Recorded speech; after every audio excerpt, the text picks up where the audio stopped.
It's filming, bro. It's filming, Bubba. I am not taking another sip of that. You can't make me. I won't make you. Alright. Yeah. You can face me if you want. Do you want to turn a little bit? Are you comfortable? You're good? Okay. So, we are in a different location, aren't we? Mm-hmm. What's this room called? We call it the Grand Cave. It's my office. I like it. I like it a lot. I spend most of my time here. You do, don't you? We'll have to give a tour after this. I think we've given tours before, but of course we have the sign, the Grant Cave.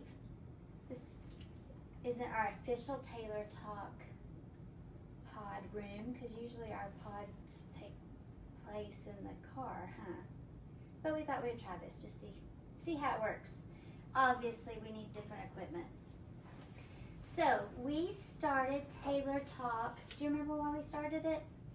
Not exactly. We started it because RFK had just made this statement about autism being an epidemic. Do you remember that? And how it was a, what did he call it? Basically it was a doom and gloom, you know? And so we said, let's create Taylor Talk for a couple of reasons, and you came up with the name Taylor Talk, so that we can educate people on autism, and we can show some of the good, some of the bad, because it's a whole spectrum, and we're very fortunate where you land on the spectrum, because we have very few bad days, huh? We're a team, so I say we. Yeah. I can probably think of just a handful of times, maybe 2 handfuls, where we've had a really rough, scary incident, you know? Like when you were 3 and you escaped school and you were running through the parking lot. Do you remember? I don't remember that. Have you heard the story though? Not really. So you were 3 and you were in they called it PPCD, primary something. Anyway, it was early childhood program at elementary. But you were 3 years old and you could tell time. And we were supposed to pick you up, I believe, at 11 a.m. to take you to physical therapy or speech therapy, something like that. And Dad was going to get you, but he was running a tad late. And the teachers had a random accident where they had to both take care of stuff, and they had asked all of you guys to sit on the rug, but you saw that it was 11 and you escaped. And Dad said he pulled up and he saw this little thing just bolt through the parking lot, and I guess you were gonna head home. I don't know where you were headed, and he called your name and he got you, and he walked in and kind of laid the law down at the school. And you know what the funny thing is? What? So the night before that, I had a dream that you escaped school. And Yeah, something of a premonition, eh? yeah, Aunt Kristen and Uncle Chad lived right behind the school, and that you went to their house. And we were scared to death. We thought, oh my gosh, I can't believe he got out of school, but thank goodness he knew where y'all were. And then the next day that happened. Isn't that crazy? So that was probably our first little, oh my gosh. And then of course there's lots of cases where we were at church or something. We couldn't leave you at church because you did not they didn't know how to handle children with autism, and so you would escape there, and we would tell him, now he's a runner. You better watch that boy. And it never failed. You would either come get me or I couldn't leave. I was never comfortable enough to leave until we found Bacon Heights. And then Bacon Heights was completely equipped to take care of children and adults with special needs, and that was the first time since we had you 3 that I could sit through an entire sermon and I didn't get called out of the sermon. My pager number didn't come across the screen, come get your child. They didn't have a pager number. They didn't, because they knew who we were. Oh, look who it is. It's Hello, Muffin. Muffin. Hello, Muffin. Do you want to come up here with us? Come on. So you don't remember those little things. You were pretty young. Come here. Hi. Muffin, I don't know that you can be in this video if you make those noises. Nothing. Come here. Let's try to ignore her real quick. No, I want to hold her. Oh wait, come here. Come get up here. Okay, get on that side. But you have to be quiet.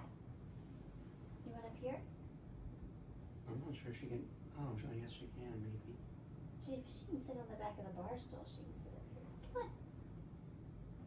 Okay. At least she's I quiet. think she's content where she is. Okay. So, I made a couple of notes just to kind of give us a direction with this, since this is new. Okay, since we're in your room, one of the first things I was going to say is you're quite the collector, aren't you? Sure am. You've been collecting for as long as I can remember. You do want some attention, don't you? She's drooling. She's drooling everywhere. She loves you, Bubba. She loves us. She loves us. Muffin, did you want to be on the video?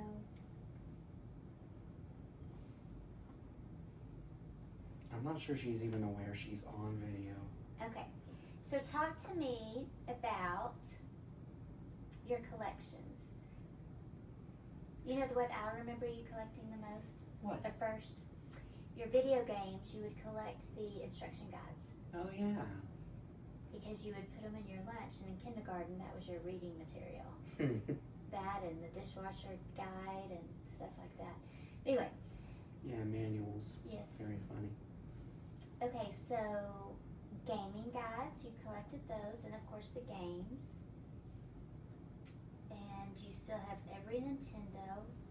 We're gonna have to quit this because your butt's in my face. So tell me what else you collect. Well, let's see. I've got a bunch of twisty puzzles up there. You do. I've got a ton of Lego in here and in my bedroom. You do. You love Lego. I've got specs. Yes. I've got dice. Yes. And just recently I started collecting Pokemon trading cards. Okay. You love that so far, huh? And plushies. You collect plushies. Yeah. You've collected those since you were probably 4 or 5 too.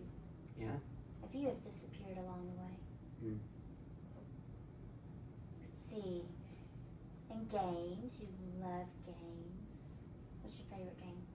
My favorite video game? I'm not really sure I have a favorite, to be honest with you. I was actually thinking board game. Oh, I thought you meant video games. Because you just said games. I did, didn't I? I wasn't very clear. You like it when I'm more specific. Yeah. I love Uno. You love Uno. And you love to play Uno with cousins in San Angelo, don't you? Yeah. And dominoes. We haven't played dominoes with them yet, but we do love to play dominoes. We do need to. We do. Alright. Look at her putting her tail in your face. Such a precious girl.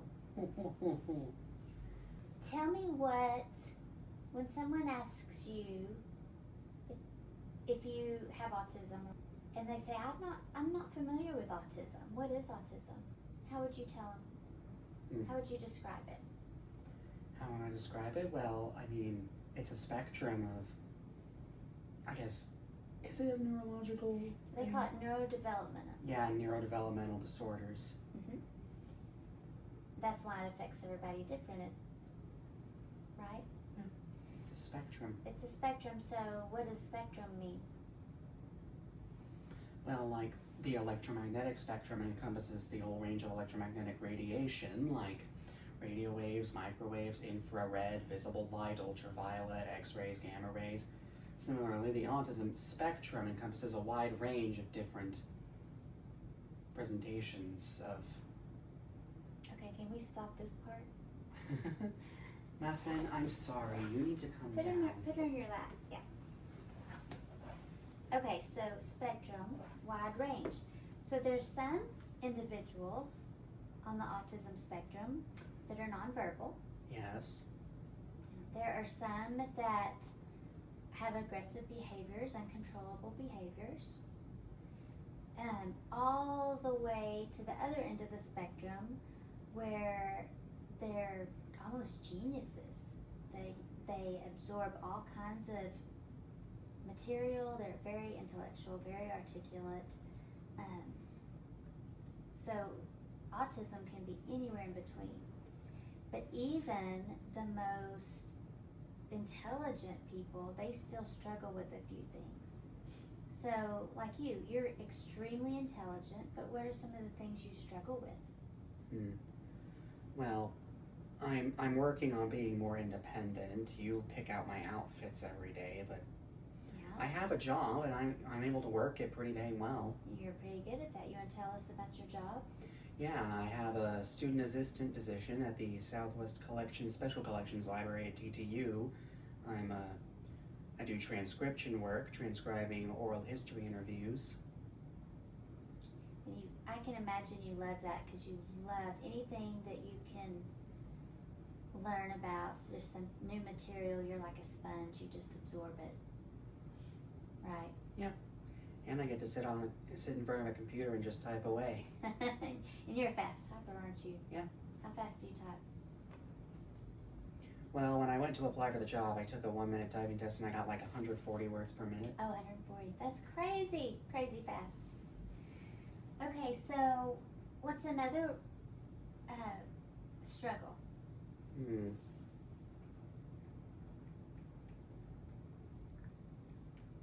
Going to bed on time sometimes? Yeah. What about social? I don't know that has anything to do with autism. What about social skills? I'm very reserved. I consider myself like shy. I don't like greeting new people, honestly. Oh, I've never heard you say that you're shy. Well, I think back at when I was at like Lubbock Christian, I was a lot more open, but nowadays it's kind of the opposite. Is it because Lubbock Christian, you kind of grew up with some of those people and you knew them better? Oh, whoops. I'm going to say that again. Did you spill your No, drink? I didn't. So, is it because at Lubbock Christian? I think part of it might have been that one thing that I had that one time where I remember reading the results for it. Like you had a bunch of papers and it mentioned that like the person who was, I guess, testing me or whatever tried to indicate that they weren't interested in what I was saying, and like I just feel like I just don't feel like I can talk openly about my interests with people because I guess I just fear mockery or whatever. Oh, really? Or disinterest. Well, you know what, Grant? Everybody has different interests. And if someone is rude or mocks you because of your interest, that's not because of anything you did. That's because they're ill-mannered, you know? I'm sure I talk about things that don't interest someone, and I hear people talk about things that don't interest me, but you just have to be respectful and listen. But Grant, you have so much you could teach people and educate people on. I wouldn't hold back. I wouldn't at all. People love talking to you. Did you know that? Yeah, I suppose I knew, but I'm just not comfortable with making new connections. I mostly just prefer the company of my family and friends. Well, maybe we should work on that a little bit as part of our, kind of like our role playing and the different things we've been working on the last several months since you graduated. And part of it can be we just meet new people, introduce ourselves, and think of questions to ask them, and you know. I mean, I have sometimes in college, like, worked on others as part of a group, and even then, it's never really more than just a work relationship. Like, we introduce ourselves and then we just work, and it never really is anything more than that. That kind of makes me sad that you don't want to introduce yourself because you're worried somebody might make fun. But it was a paper that was way back in like 5th grade, I think, when you had that psychological evaluation. Yes, And that's what it was. Yes, and that was to see how we can help you the most. Should we skip a grade? Should we go to private school, public school, all that kind of stuff. That's why we did that, because we had been homeschooling. So back in 5th grade, when that psychologist was talking to you and interviewing you, he probably did have social skills that were just a little behind. Like if he was telling you something, you weren't as interested, or if you were telling vice versa, you know. But you had grown so much since then, and you've communicated with so many people and made so many friends. I wouldn't worry about something that took place, what would that be, 15 years ago or so? Let's see, in 5th grade, you're probably 10-ish. 10 years ago, sorry.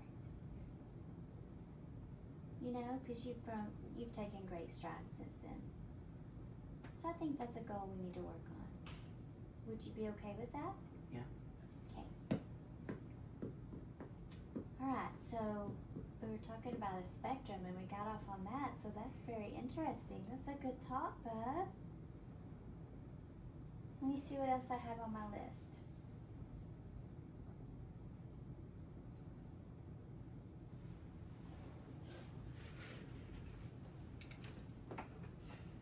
So, let's talk about this.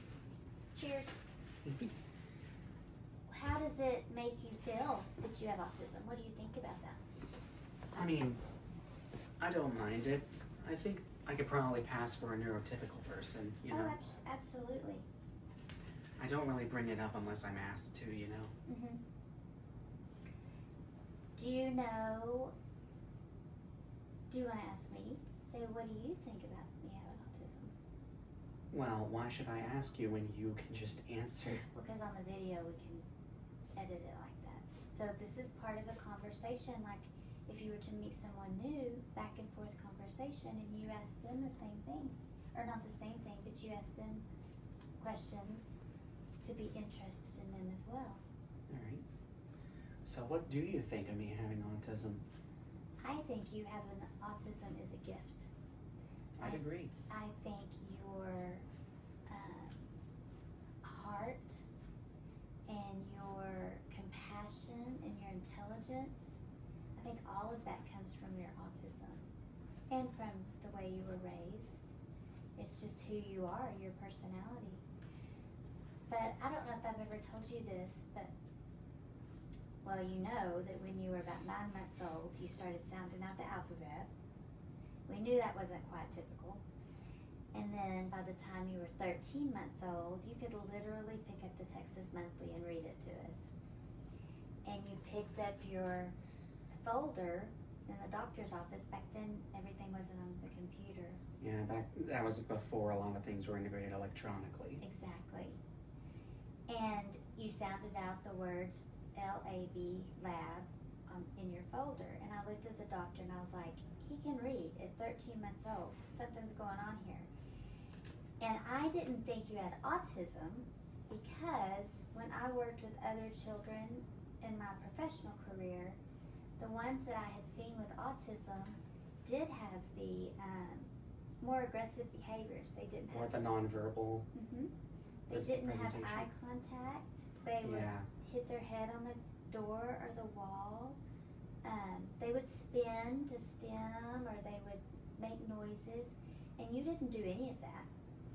You would look me right in the eye, and you were affectionate. You loved to be touched and rubbed on. You still do. I will say though that I like to do it like this with my legs or what have you. Yeah. So I do still kind of stim, I guess. Yeah, but it's not aggressively stimming. You'll hum or you'll tap, but you also like music. You love music. I sure do. So I don't think that's a big deal at all. So autism didn't occur to me, but your Aunt Luann, she had taught for over 20 years, and one time she said, have you ever heard of Asperger's syndrome? I was like, no. And she said, it's kind of like autism, but it's on the spectrum. It's a different level of autism. And so I went and grabbed all the books I could on Asperger's. And you were like, it nailed you. It's like, oh my gosh, this is Grant. So I took those books to the doctor. I think you know this part. I said, said, I think he has this. And what did the doctor say? Do you remember? Not exactly. He said, you need to quit reading books and just enjoy being a mom. And I was like, okay, done here. And we went and found another doctor. We found Dr. Nabalsi. And he said, yes, you have Asperger's. Back then, now they code it like level 1, 2, 3, I don't know. I'm not entirely familiar with the labels myself. I don't. And I don't really care, to be honest. I don't either, actually. I just think, okay, it's autism. So, anyway, you know what? He gave me the best advice ever.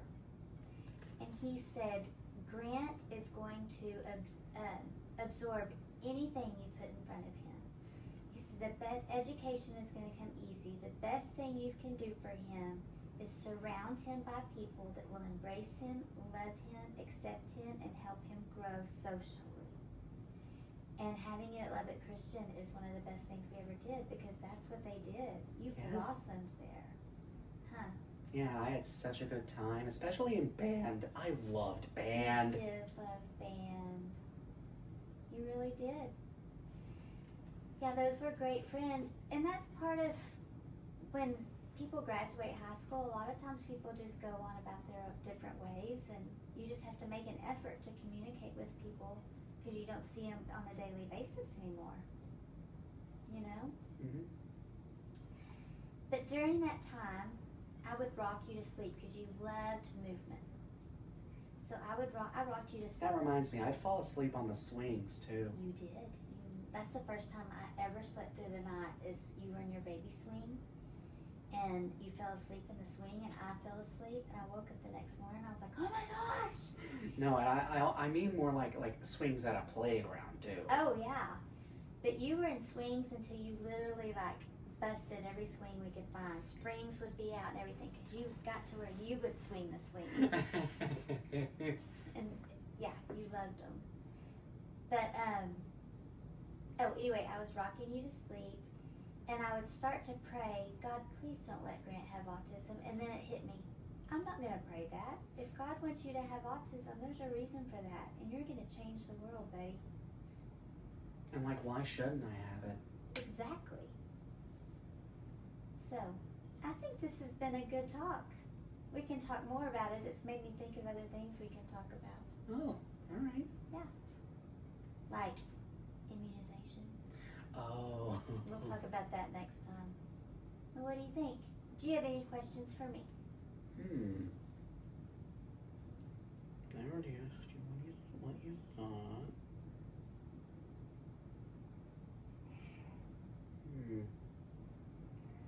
Muffin, do you have questions for us? How about, She's so has it been a challenge to raise me? Oh, all right then. Has it been a challenge to raise me? You know what? No. It has been a privilege and an honor, and I'm so thankful God chose me to be your mom. Even the times when I stay up super late and am tired during the day? Yes, but you know what? I know lots of teenagers, moms of teenagers, that say their kids do the exact same thing. So honestly, I don't think that has to do with autism. But you know what that does have to do with? What? Self-control. And let's see, what's the other word? Self-control and being responsible. So those are things that we all have to work on. Yeah. Okay, let's get the butt out of my face again. Come here, Muffin. So no, now it's been scary at times raising you because I love you so much. I'm gonna cry. You have said I'm your favorite guy ever. You're my favorite guy ever.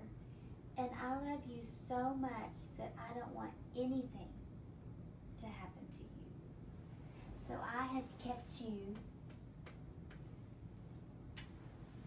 very protected, because you being a runner, that was scary, and not being aware of like traffic and things like that. So those are the things that have been challenging, because I want to teach you to know those things, because if I'm ever not here, I want you to be able to thrive, you know? And I love all my children very much. I'm very protective. Because I know Brooke might be watching this and I don't want her to think I'm favoring you. So Brooke, we love you to pieces. And I can't imagine anything happening to my babies. So, I love you. I love you too. On that note, don't forget to like, Comment, share, and subscribe. we'd appreciate it. Taylor Talk, Out. that was good, Bubba.